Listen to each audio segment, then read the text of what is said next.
Ya, tadi sebetulnya pertanyaan yang disampaikan oleh Ustadz tadi itu sudah implisit itu di dalam ayat yang dibacakan tadi. Fabima kasabat aidikum, ya.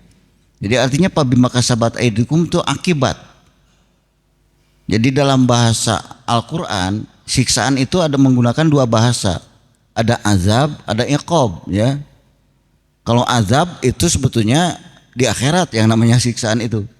Ya, jadi kalau di dunia masih ada iqab. Tapi iqab itu akibat dari kesalahan kita.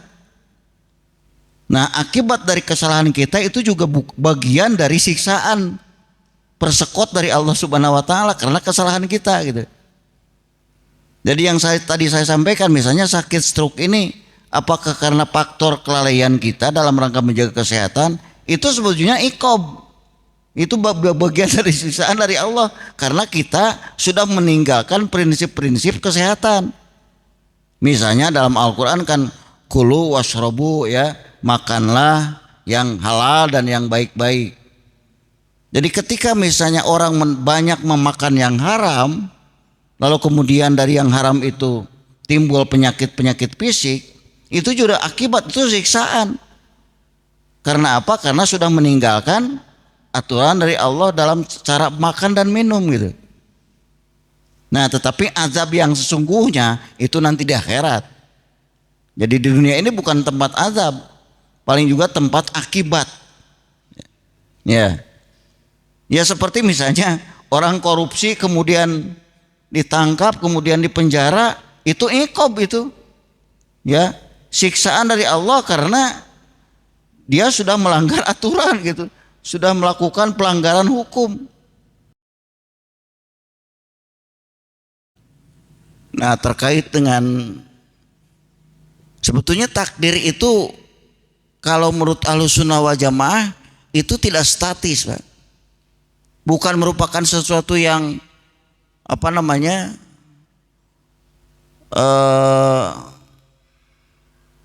apa istilahnya, sudah bukan merupakan satu yang pakem, karena Allah sendiri mengatakan dalam Al-Quran, yamhullahu ma yasha wa yuthbit. Allah bisa saja melebur atau mengganti ketentuannya, kan gitu ya. Misalnya Allah sudah tadi kan sudah menakdirkan kita itu akan sakit. Allah bisa saja dengan kekuasaannya merubah lagi ketetapannya itu menjadi tidak sakit. Karena apa? Karena Allah punya kekuasaan mutlak. Ya. Jadi jangan dibayangkan lamun takdirna itu terus tetiasa dirubah, tetiasa. Oleh karena itu maka ikhtiar dan berdoa juga itu merupakan alat untuk bisa merubah takdir gitu. Jadi itu konsep takdir menurut Ahlussunnah wal Jamaah seperti itu. Jadi kan ada Qadariyah, ada Jabariyah. Kalau Jabariyah itu tergantung takdir. Ya. Jadi kita itu tidak perlu ada usaha dan ikhtiar. Karena apa? Karena ikhtiar juga akan percuma gitu, akan sia-sia. Karena apa? Karena Allah sudah menetapkan. Contoh misalnya, kan Allah sudah menetapkan seseorang ahli surga atau ahli neraka, itu sudah ada ketetapannya. Ya, misalnya si A sudah ditetapkan menjadi sebagai ahli neraka, dia percuma beribadah, kan? Ya, dia percuma beribadah beribu-ribu tahun juga, dia tidak akan berubah menjadi ahli surga. Kalau takdir Allah itu bersifat tetap, makanya Allah punya kekuasaan untuk merubah lagi. Kuku si Allah teh tingali ya teh. Ongko ya teh ku kami teh cek si Allah geus ditangtukeun ahli neraka tapi jadi tukang ibadah ya. Kuku si Allah bakal dirobih takdir eta teh. Nah gitu. Begitu Pak Amin. Kesimpulan mah begini barangkali ya. Jadi istilah khairihi wa syarrihi itu bukan menurut Allah. Tapi nilai baik dan buruk itu menurut kita. Karena apa? Karena Allah itu bebas dari nilai. Ya, Allah itu tidak bisa punya penilaian bagus dan tidak bagus.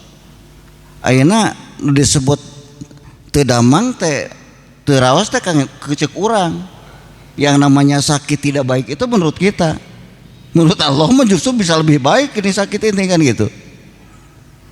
orang pasti akan mengatakan bahwa yang namanya fakir miskin itu tidak baik.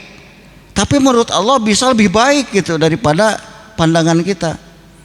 Jadi hartosna sesuai dengan firman Allah juga, asa an tuhibbu syai'an wa huwa syarrul lakum wa asa an takrahu syai'an wa huwa khairul lakum. Jadi terkadang kita mencintai sesuatu padahal itu tidak baik. Terkadang juga kita membenci sesuatu padahal itu baik gitu. Kita membenci sakit padahal itu justru baik. Banyak sekali kebaikan-kebaikan.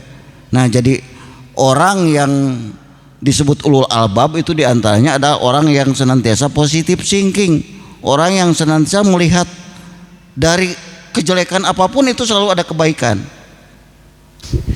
Baik, terima kasih Pak Ustadz, menarik emang ini kalau terkait dengan takdir Allah Subhanahu wa taala yang perlu kita renungi bersama. Mudah-mudahan ini jadi bahan muhasabah bagi diri kita untuk meningkatkan keimanan kita pada Allah Subhanahu wa taala. Baik, mengingat waktu sudah melebihi waktu sholat Isya, mari kita tutup rumah ini dengan berdoa bersama-sama kifaratul majelis. Bismillahirrahmanirrahim. Subhanaka Allahumma wa bihamdika asyhadu an la ilaha illa anta astaghfiruka wa atubu ilaika. Billahi taufiq wal hidayah. Assalamualaikum warahmatullahi wabarakatuh.